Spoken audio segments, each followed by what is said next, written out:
Pengenalan manusia cenderung melakukan maksiat, tetapi Allah Ta'ala telah memberi manusia banyak cara untuk menghapuskan dosa-dosa ini, malah menaikkan darjat mereka. Buku pendek ini akan membincangkan satu hadis Nabi Muhammad SAW yang terdapat dalam Jami' at-Tirmizi, nombor 3235, yang menasihati umat Islam bagaimana mereka boleh menghapuskan dosa-dosa mereka dan mengangkat darjat mereka supaya mereka dapat mencapai akhlak mulia. Menurut hadis yang terdapat dalam Jami' at-Tirmizi, nombor 2003, Nabi Muhammad SAW telah menasihati bahawa perkara yang paling berat dalam timbangan hari kiamat ialah akhlak mulia.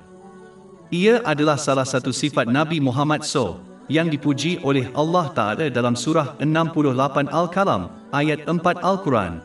Dan sesungguhnya kamu mempunyai akhlak yang agung. Oleh itu, adalah menjadi kewajipan kepada semua umat Islam untuk memperoleh dan bertindak berdasarkan ajaran Al-Quran dan tradisi Nabi Muhammad SAW untuk mencapai akhlak mulia. Berwuduk di masa susah, tindakan terakhir yang disebut dalam hadis utama yang sedang dibincangkan yang menghapuskan dosa ialah berwuduk dalam keadaan yang sukar. Wuduk menghapuskan dosa dinasihatkan dalam banyak hadis, contohnya hadis yang terdapat dalam Sahih Muslim, nombor 577, menasihati supaya dosa-dosa kecil yang dilakukan dihapuskan dengan air yang digunakan untuk berwuduk. Berwuduk dalam keadaan susah termasuk keadaan yang tidak diredai. Contohnya, jika seseorang itu ditimpa musibah, untuk bersabar dan berwuduk dan solat dengan betul boleh menjadi sukar. Surah 2 Al-Baqarah, ayat 153. Hai orang-orang yang beriman, mintalah pertolongan dengan sabar dan solat. Situasi yang sukar boleh termasuk berwuduk dalam suhu sejuk dan ketika seseorang itu sakit. Segala sesuatu yang sukar dikerjakan untuk keredaan Allah Ta'ala akan sentiasa mendapat ganjaran yang besar. Bab 9 At-Taubah, ayat 120. Yang demikian itu adalah karena mereka tidak ditimpa dahaga atau kepenatan dan kelaparan di jalan Allah, tetapi didaftarkan bagi mereka sebagai amal yang soleh. Ini adalah perkara penting untuk diingati kerana ia akan memberi inspirasi kepada seseorang untuk sentiasa melakukan amal soleh walau sesukar mana sekalipun. Menghapus dosa dalam sebuah hadis yang terdapat dalam Jami' at-Tirmizi, nombor 3235, Nabi Muhammad SAW berpesan kepada 3 tindakan yang menghapuskan dosa, iaitu berjalan ke masjid untuk solat berjemaah, tinggal di masjid selepas solat berjemaah, selesai dan berwuduk dalam keadaan susah. Pertama sekali, diterima secara meluas bahawa perbuatan seperti ini hanya menghapuskan dosa-dosa kecil dan bukan dosa besar.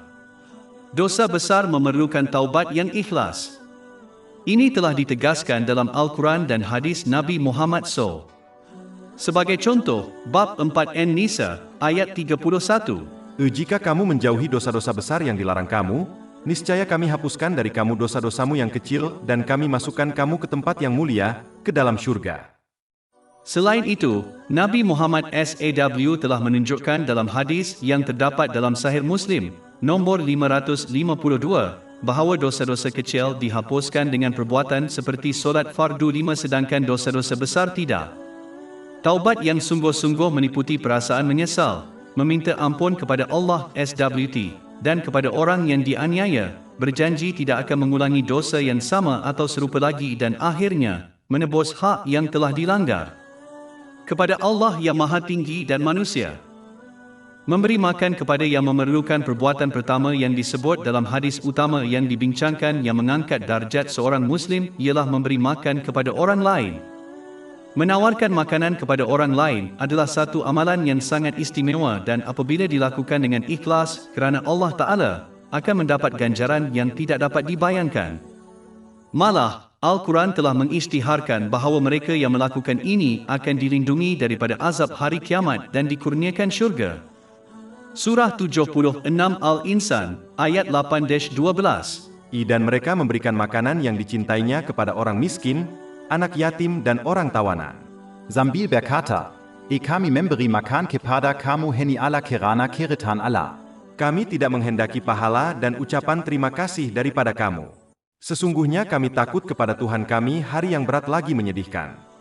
Maka Allah akan melindungi mereka dari kejahatan hari itu, dan memberi mereka cahaya dan kebahagiaan.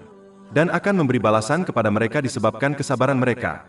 dengan sebuah taman di surga dan pakaian sutera. Allah Ta'ala memberi manusia sesuai dengan apa yang mereka kerjakan. Sebagai contoh, Al-Quran menyebut bahawa jika seseorang mengingati Allah, dia akan mengingati mereka.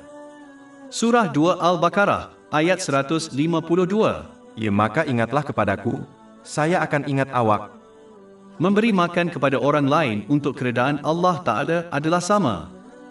Sesiapa yang mengerjakan amal soleh ini akan diberi makan dari syurga, dan sesiapa yang memberi minum kepada orang lain akan diberi minum dari syurga pada hari kiamat.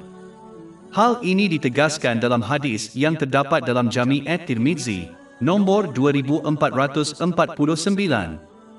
Apabila ditanya tentang jenis Islam yang terbaik, Nabi Muhammad, selawat dan salam ke atasnya, dinasihatkan dalam hadis yang terdapat dalam Sahih Bukhari, nombor 6236, bahawa memberi makan orang lain dan memberi salam kepada orang lain dengan ucapan yang baik adalah sifat terbaik dalam Islam. Umat Islam harus menjadikan keutamaan atas amal soleh ini dan berusaha untuk memberi makan kepada orang lain, terutamanya golongan miskin, secara tetap. Ini adalah perbuatan yang menakjubkan yang tidak memerlukan banyak harta.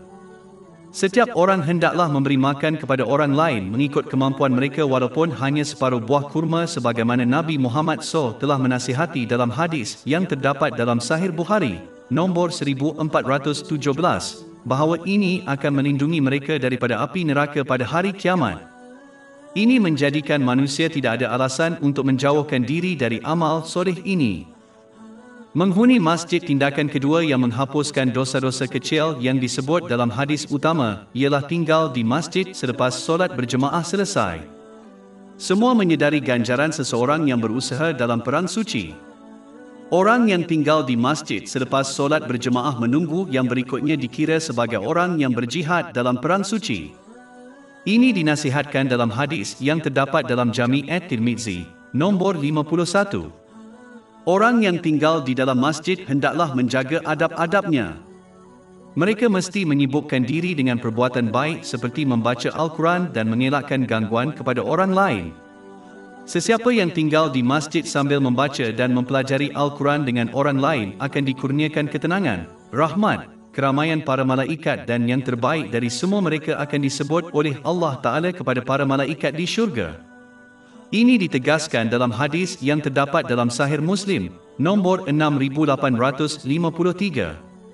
Seperti yang disebutkan dalam bab terakhir, orang yang menunggu solat berjemaah dicatat sebagai orang yang sedang solat. Hal ini ditegaskan dalam hadis yang terdapat dalam Sahih Bukhari, nombor 2119. Orang yang hatinya terpaut dengan masjid-masjid seperti ini telah dijanjikan naungan dari panasnya hari kiamat yang tidak tertahankan. Ini telah dinasihatkan dalam hadis yang terdapat dalam Sahih Bukhari, nombor 6806. Menginap di masjid boleh menjadi sukar, terutamanya pada zaman ini, apabila terdapat begitu banyak gangguan berbeza yang sedia ada. Perbuatan ini bercanggah dengan keinginan seseorang untuk menyertai aktiviti-aktiviti ini. Justru mengapa pahala perbuatan ini begitu besar. Bab 24N ayat 36-37. Ruang sebegini adalah di rumah-rumah, yaitu masjid, yang diperintahkan Allah untuk ditinggikan dan supaya namanya disebut, yaitu dipuji di dalamnya. Bertasbih kepadanya di dalam mereka pada waktu pagi dan petang. Ialah orang-orang yang tidak dilalaikan oleh perniagaan dan tidak pula oleh jual beli dari menggengati Allah, mendirikan solat dan menunaikan zakat. Ucapan baik. Tindakan seterusnya yang dinasihatkan dalam hadis utama yang menaikkan darjat seorang Muslim ialah ucapan yang baik. Allah Ta'ala telah menyebutkan kepentingan ini di lebih dari satu tempat di dalam Al-Quran. Sebagai contoh, Surah 2 Al-Baqarah, ayat 83. Dan katakanlah kepada manusia perkataan yang baik. Malah, Allah Ta'ala telah memerintahkan umat Islam untuk berdebat dengan orang bukan Islam dengan perkataan yang baik. Bab 16 An-Nahl, ayat 125.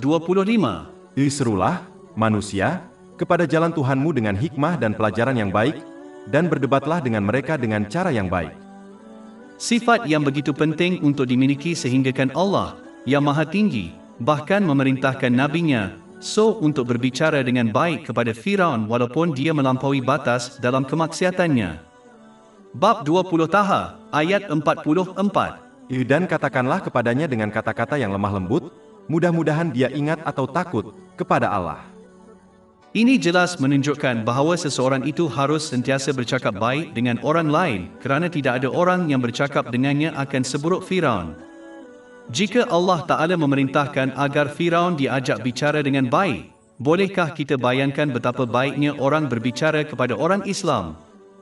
Ini juga membuktikan seseorang mesti bercakap dengan baik kepada semua tanpa mengira agama mereka. Seseorang harus menerima nasihat yang mudah tetapi mendalam dari Nabi Muhammad yang disebutkan dalam hadis yang terdapat dalam Sahih Muslim, nombor 176. Beliau menasihati orang Islam sama ada bercakap baik atau berdiam diri. Sebahagian daripada ucapan yang baik adalah menyebarkan ucapan selamat Islam kepada orang lain. Salam ini hendaklah disampaikan kepada semua umat Islam walaupun tidak mengenali mereka. Ini telah dinasihatkan dalam hadis yang terdapat dalam Sahih Bukhari, nombor 6236. Malah, hadis ini menyebut tindakan ini sebagai salah satu sifat Islam yang terbaik yang boleh diterima pakai oleh seseorang. Nabi Muhammad SAW telah menjelaskan dengan jelas dalam hadis yang terdapat dalam Sunan Ibn Majah, nombor 68, bahawa orang beriman hanya akan masuk syurga apabila mereka saling mencintai dan ini berlaku apabila mereka menyebarkan salam sesama mereka.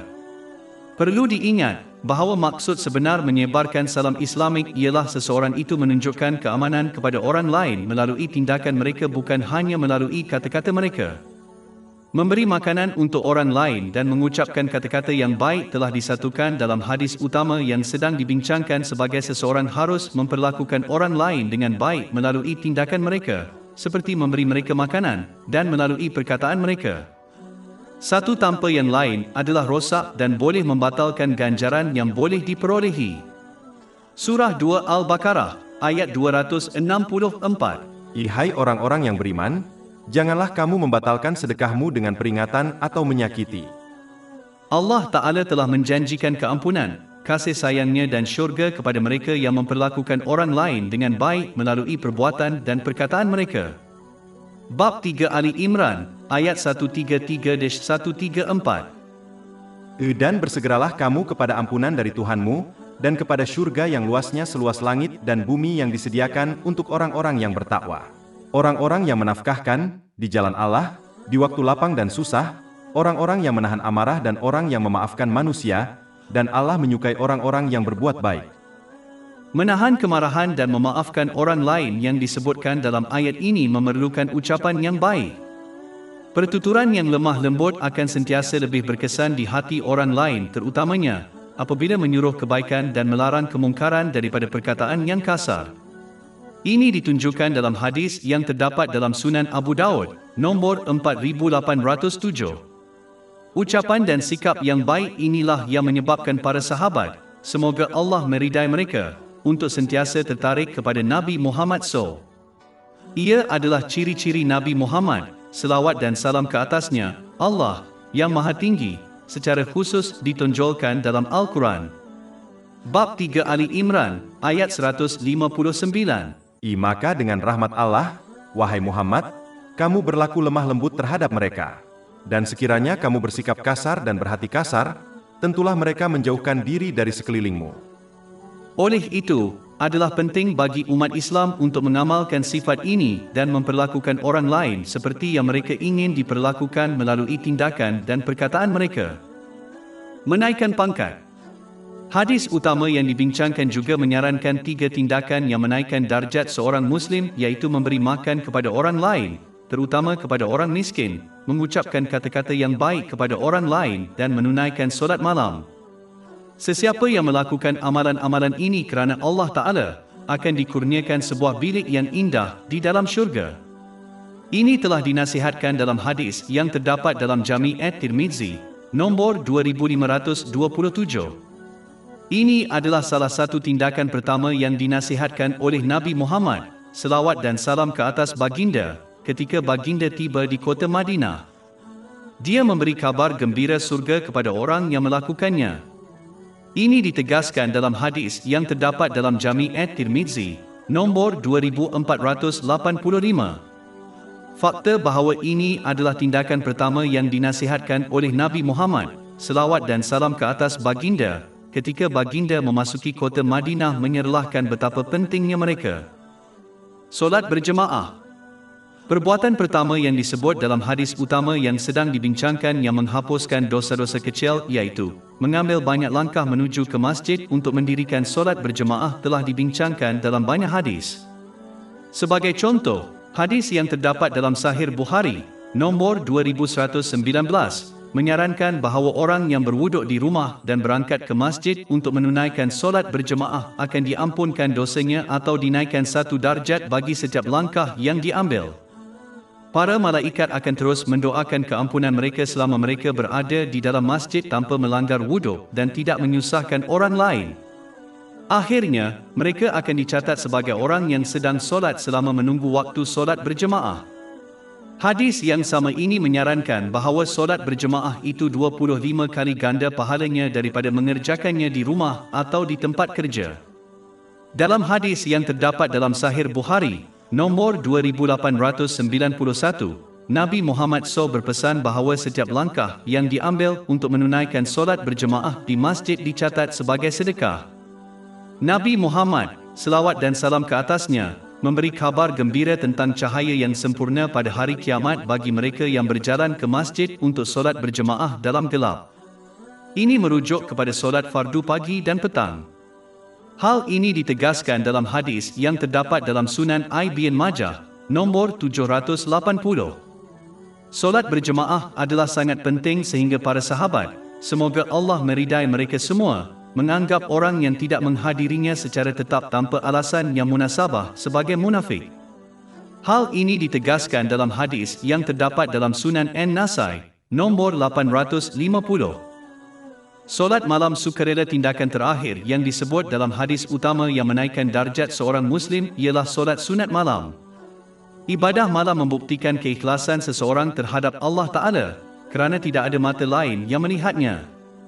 Menawarkannya adalah cara untuk mengadakan percakapan yang intim dengan Allah Ta'ala. Dan itu adalah tanda kehambaan seseorang kepadanya.